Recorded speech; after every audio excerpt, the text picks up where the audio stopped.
Religion Within the Limits of Reason Alone, pages 85 to 86. The victory of virtue requires a political and social order.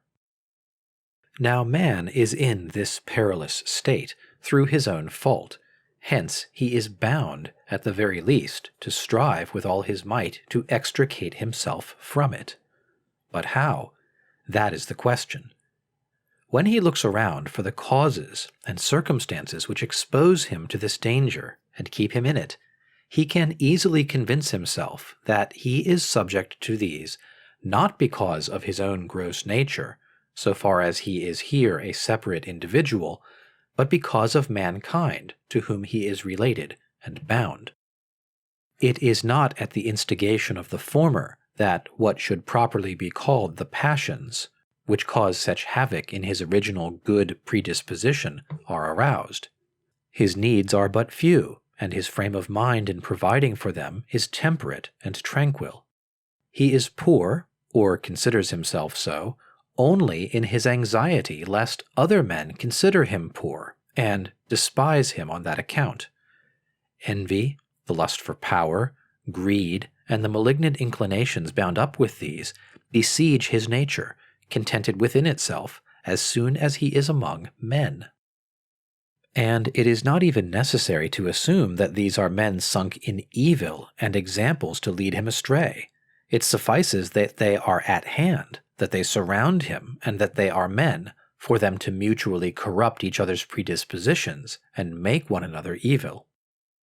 If no means could be discovered for the forming of an alliance uniquely designed as a protection against this evil and for the furtherance of goodness in man, of a society enduring, ever extending itself, aiming solely at the maintenance of morality, and counteracting evil with united forces, this association with others would keep man, however much as a single individual he may have done to throw off the sovereignty of evil, incessantly in danger of falling back under its dominion.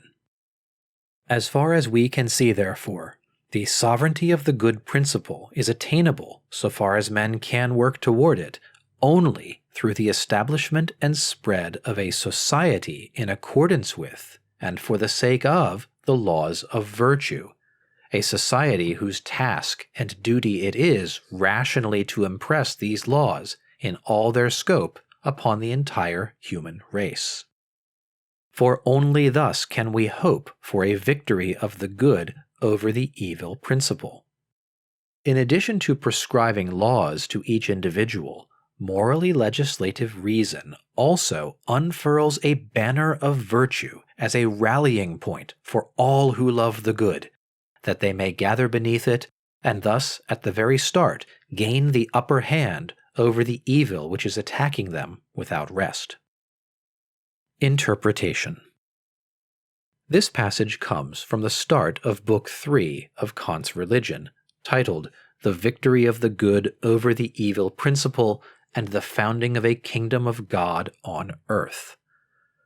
Kant begins by noting that all of us as moral individuals struggle to be good in the face of the evil principle, our own selfishness and passionate nature. The origin of evil, he suggests, is not the heart of man as an individual, but rather his presence in a social group. Life among other people seems, in and of itself, to incline us to vicious passions and behaviors. We may think of Rousseau's influence here. Because its source is in our social life, the solution to this evil must be social and political as well. This means that the categorical imperative cannot be just an individual rule for conduct, but must be a structural principle of a good human society. Only in such a society can individuals consistently overcome the evil principle and live virtuous lives. Thus, Kant will turn in Book 3 to describing the political and social order required by his new ethical religion, an ethical commonwealth or kingdom of virtue, in which operate the same rational principles that undergird the categorical imperative.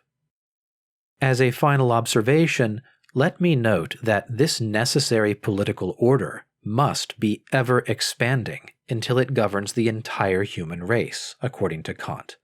The victory of reason and virtue will be a global victory.